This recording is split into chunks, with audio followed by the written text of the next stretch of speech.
हे परमेश्वर, मेरा उद्धार कर, मैं जल में डूबा जाता हूँ। बुधवार 28 मई 2025। आज के मनन के लिए मैंने आप ही के लिए चुना है मत्ती अध्याय 4 और उसका 11वां वाक्य। तब शैतान उसके पास से चला गया और देखो, स्वर्गदूत आकर उसकी सेवा करने लगे। आपका दिन आशीषित हो। जब हम प्रलोभनों पर विजय हासिल करते हैं, तब परमेश्वर अपने स्वर्गदूतों को भेजकर हमारी सेवा टहल कराता है। आइए इस वाक्य पर मनन करते हैं। आज की सुबह का विषय है स्वर्गदूत जो हमारी सेवा टहल करते हैं। यीशु मसीह रेगिस्तान गए ताकि वे अपनी सेवकाई की तैयारी कर सके, और शैतान ने यीशु मसीह की परीक्षा ली, एक बार नहीं लेकिन 3 बार विभिन्न तरीकों से। और इन तीनों परीक्षाओं में यीशु मसीह ने परमेश्वर के शब्द को एक हथियार के रूप में इस्तेमाल किया, जिसके द्वारा उसने शैतान को पराजित किया। अंत में शैतान वहाँ से चला गया, क्योंकि यीशु मसीह अटल बना रहा। वह शब्द में अटल था, परमेश्वर के कार्य को करने में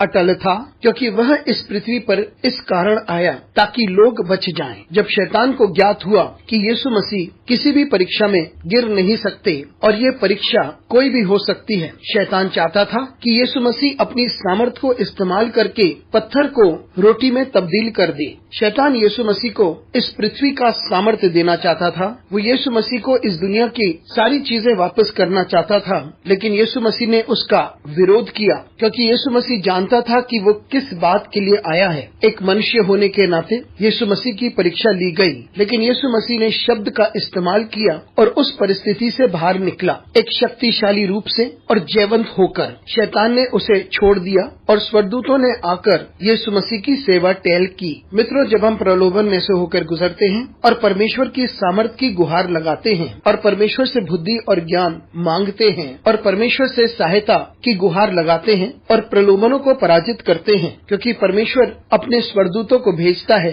ताकि हमारी सहायता हो। हमें पता है कि यीशु मसीह कमजोर थे, क्योंकि 40 दिन के उपवास के बाद उसे भूख लगी होगी और उस वक्त शैतान यीशु मसीह की परीक्षा लेता है, लेकिन यीशु मसीह इस प्रलोभन में गिरे नहीं। और उसके पश्चात हम देखते हैं कि स्वर्गदूत उसके पास आए और उन्होंने उसकी सेवा टहल की। मित्रों, परमेश्वर हमारी चिंता करता है, लेकिन हमें अपने युद्ध लड़ने होंगे। लेकिन जब हम प्रलोभनों का मुकाबला करते हैं, तो हमारे पास वह स्वर्गदूत होते हैं जो हमारी सहायता करते हैं और परमेश्वर हमें बल देता है। अनुग्रहकारी परमेश्वर स्वर्गीय पिता, हम तुझे धन्यवाद देते हैं, क्योंकि तू हमारे पास सहायता को भेजता है जब हमें सहायता की आवश्यकता होती है। यीशु मसीह के नाम से मांगते हैं, आमीन।